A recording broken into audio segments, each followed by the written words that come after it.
एक खुकार कैदी जेल में पुलअप्स मार रहा है 100, 200, 400, 1000 और बाकी कैदियों की फटी पड़ी है। सबके सब डर रहे हैं। तभी अचानक वहाँ पुलिस आती है और उस खुकार कैदी को कहती है तुम्हारा समय हो चुका है, अब तुम यहाँ से आजाद हो। बाहर निकलते ही हम देखते हैं एक बहुत ही लंबा चौड़ा आदमी है, पर जैसे ही कैमरा उसके ऊपर जूम मारता है तो हम देखते हैं ये तो है सिर्फ 2 फुट का। इसका नाम है कैल्विन। कैल्विन को जेल के बाहर लेने आया है उसका दोस्त पारसी।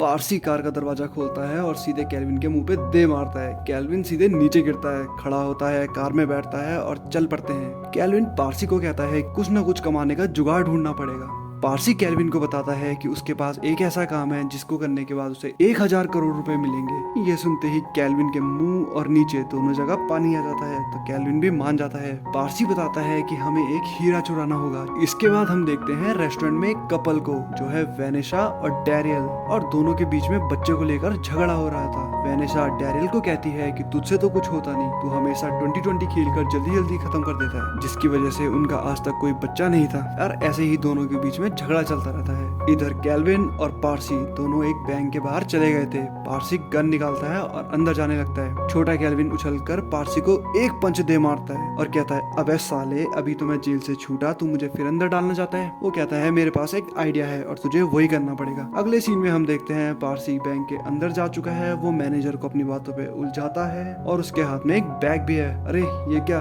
बैग के अंदर है एक छोटा सा कैल्विन। कैल्विन मौके का फायदा उठाता है और हीरे को ले लेता है। पारसी बैग उठाता है और वहाँ से जाने लगता है। तभी वहाँ एक बूढ़ी औरत चिल्लाने लगती है क्योंकि उसका कुत्ता गायब हो गया था। वो पारसी के बैग की तरफ इशारा करती है और चोर चोर कहने लगती है। और ये क्या, हम देखते हैं कि कैल्विन ने हीरे के साथ कुत्ते को भी उठा लिया है। तभी सारे बैंक वालों को पता चल जाता है कि हीरा भी गायब हो चुका है। वो सब के सब पारसी की तरफ दौड़ते हैं। पारसी और कैल्विन अपनी जान बचाकर वहाँ से दौड़ लगाते हैं। दोनों कार में बैठते हैं और भागने लगते हैं। तभी उनकी कार खराब हो जाती है। दोनों के दोनों कार से नीचे उतरते हैं और भागकर एक सुपरमार्ट में पहुंच जाते हैं। वहीं वेनेसा और डैरियल भी शॉपिंग कर रहे थे। कैल्विन मौके का फायदा उठाकर हीरे को वेनेसा के पर्स में डाल देता है और वहां से भाग लेता है। इतने में वहां पुलिस आ जाती है और पुलिस उस बूढ़ी औरत को पूछती है कि आखिर वो चोर कैसा था। बूढ़ी औरत कहती है वो तो बिल्कुल काला कलूटा था। पुलिस मॉल में जाती है और मॉल से दूसरे काले आदमी को उठा लेती है।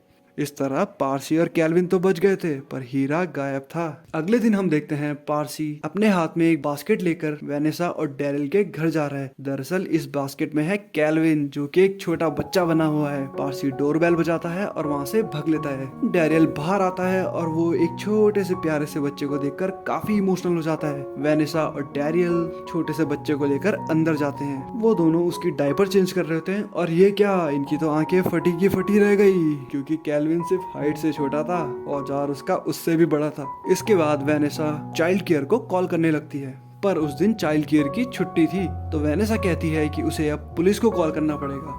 पुलिस सुनते ही कैल्विन की तो फटके हो जाती है 4। उसका कच्छा आगे से गीला और पीछे से हो जाता है पीला और वो जोर जोर से रोने लगता है। डैरियल और वेनेसा सोचते हैं शायद बच्चे की तबीयत खराब है, तो वो उसे उठाकर ले जाते हैं डॉक्टर के पास। डॉक्टर बच्चे को देखता है और वो देखता है कि इसके हाथ में काफी ज्यादा टैटू है और बॉडी पे बहुत ज्यादा कट के निशान हैं, तो उसे उस पर थोड़ा शक होता है। डैरियल और वेनेसा कहते हैं शायद इस बच्चे के पेरेंट्स बहुत ज्यादा गंदे थे, इसलिए उन्होंने इसको बहुत ज्यादा टॉर्चर किया है। मौका देखते ही छोटा सा कैल्विन वेनेसा का पर्स लेकर भाग जाता है। तभी उसे एक पुलिस वाला पकड़ लेता है और उसे बच्चा सोचकर वापस वेनेसा और डैरियल के पास ले आता है। वेनेसा पुलिस वाले को सब सच बताने वाली होती है कि तभी कैल्विन अपना दिमाग चलाता है और वेनेसा को मम्मी मम्मी कहने लगता है। वेनेसा इमोशनल हो जाती है और कैल्विन को गले लगाकर घर ले आती है। घर आकर वो सोचते हैं अब सबको बताने का टाइम आ गया है। वो अपने सारे दोस्तों को घर बुलाते हैं। वेनेसा और डैरियल के सारे दोस्त घर आते हैं, पर वो बच्चे को देखकर बहुत हैरान हो जाते हैं क्योंकि ये बच्चा बाकियों से अलग था। इधर कैल्विन के टावर में हलचल मची हुई थी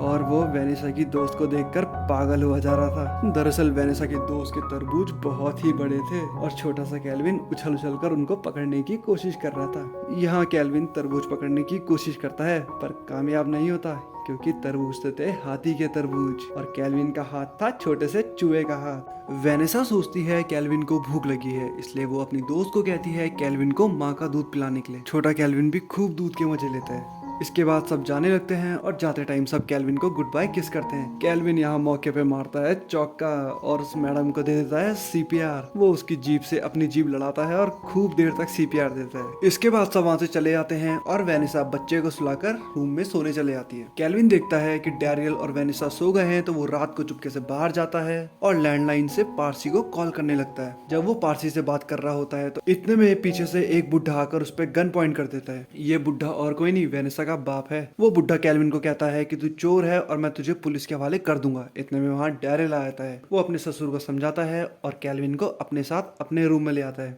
अगले दिन सुबह वेनिसा काफी खुश होकर उठती है और वो डैरियल को टेस्ट मैच खेलने के लिए थैंक यू कहती है, पर डैरियल काफी परेशान होता है। वो कहता है कल रात को तो वो उसके पास आया ही नहीं। अब वेनिसा काफी परेशान हो जाती है क्योंकि अगर डैरियल उसके पास नहीं आया था तो कल रात को कुआं कौन खोद रहा था। अगले दिन वेनिसा चले आती है ऑफिस और डैरियल कैल्विन को लेकर पार्क में चले आता है खेलने के लिए। पार्क में कैल्विन से मिलने आता है पारसी। कैल्विन उसे कहता है कि वहाँ बैग रखा है और उसके अंदर डायमंड है। कैल्विन पारसी को कहता है कि टेबल पर बैग रखा है जिसके अंदर डायमंड है। पारसी तुरंत टेबल के पास जाता है, पर वहां जाकर वो कंफ्यूज हो जाता है क्योंकि यहाँ एक नहीं 3 बैग थे। अब पारसी कोई सा भी एक बैग उठाता है और वहां से भाग पड़ता है। वो भाग कर जाता है मिस्टर डब्लू के पास। मिस्टर डब्लू एक बहुत ही बड़ा गुंडा है जिसने पारसी को डायमंड चुराने के लिए कहा था। मिस्टर डब्लू जब बैग खोलता है तो उसमें निकलते हैं गंदे डायपर और कुछ खिलौने। वो पारसी पर काफी गुस्सा होता है और उसे 2-4 घुसंड मारता है। वो पारसी को कहता है कि अगर 7 दिन के अंदर वो डायमंड नहीं लाया तो वो उसे और कुत्ते की तरह मारेगा। दूसरी तरफ हम डैरियल को देखते हैं जो इस बार कैल्विन को लेकर मैच देखने गया हुआ है। कैल्विन मौके का फायदा उठाकर बैग से डायमंड निकाल देता है। वो डायमंड चुराने ही वाला था कि इतने में डैरियल उसकी तरफ देख लेता है। जल्दीबाजी में कैल्विन डायमंड को मुंह के अंदर डालता है और निगल लेता है। अब कैल्विन की हालत हो गई थी खराब। अगले दिन डैरियल कैल्विन का बर्थडे मनाता है और सबको बुलाता है। सबके सब कैल्विन का बर्थडे खूब धूमधाम से मनाते हैं और उसे काफी गिफ्ट देते हैं। यहाँ बुढ़ा भी आकर कैल्विन को एक टेडी गिफ्ट करता है, पर कैल्विन को अब पेट में काफी दर्द हो रहा था क्योंकि उसने डायमंड निगल लिया था। पेट दर्द के कारण वो कैस्टर ऑयल पकड़ता है और उसे पी जाता है, पर दर्द कम होने के बजाय अब और ज्यादा बढ़ गया था।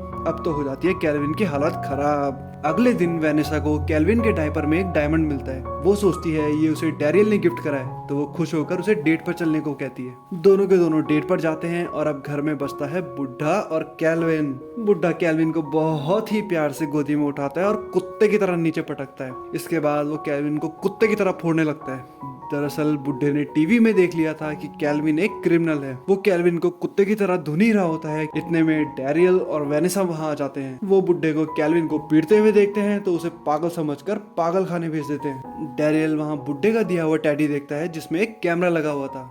दरअसल बुढ़े ने ये टैडी कैल्विन पर नजर रखने के लिए दिया था। डैरियल रिकॉर्डिंग खोलता है और उसे पता चल जाता है कि कैल्विन को एक बच्चा नहीं है, वो एक चोर है। वो जल्दी से कैल्विन को ढूंढने के लिए इधर उधर भागता है, पर हम देखते हैं कैल्विन और पारसी कार में निकल चुके हैं और उनके हाथ में डायमंड भी है। चलते चलते पारसी कैल्विन को कहता है मिस्टर डब्लू को लगता है कि डैरियल भी उनके साथ मिला हुआ है और अब वो डैरियल पर हमला कर उसे मारने वाला है। कैल्विन ये सुनकर काफी परेशान हो जाता है क्योंकि उसे अब डैरियल और वेनिसा से काफी लगाव हो गया था। उसे पता है कि वो दोनों एक अच्छे इंसान हैं और वो उन्हें मरने के लिए नहीं छोड़ सकता। कैल्विन फारसी को गाड़ी से नीचे फेंकता है और गाड़ी को फास्ट एंड फ्यूरियस के रॉक की तरह दौड़ा कर सीधे डैरियल और वेनिसा के घर पहुंच जाता है। यहाँ मिस्टर डब्लू और उसके आदमी अंदर जाते हैं और डैरियल की सुताई करते रहते हैं। इतने में वहाँ आता है कैल्विन जो एक बच्चा बना हुआ था। वो सोचते हैं ये डैरियल और वेनिसा का बच्चा है, पर कैल्विन यहाँ बन जाता है साउथ का हीरो और उछल उछल कर उन्हें कुत्ते की तरह मारता है। इसके बाद वो गन पॉइंट कर मिस्टर डब्लू को खड़े होने को कहता है। वो पुलिस को बुलाते हैं और उन सबको अरेस्ट करवा देते हैं। फिर हम देखते हैं कैल्विन काफी इमोशनल हो चुका है और वो घर छोड़कर जा रहा है। कैल्विन रोते रोते जा ही रहा होता है कि पीछे से उसे डैरियल की आवाज आती है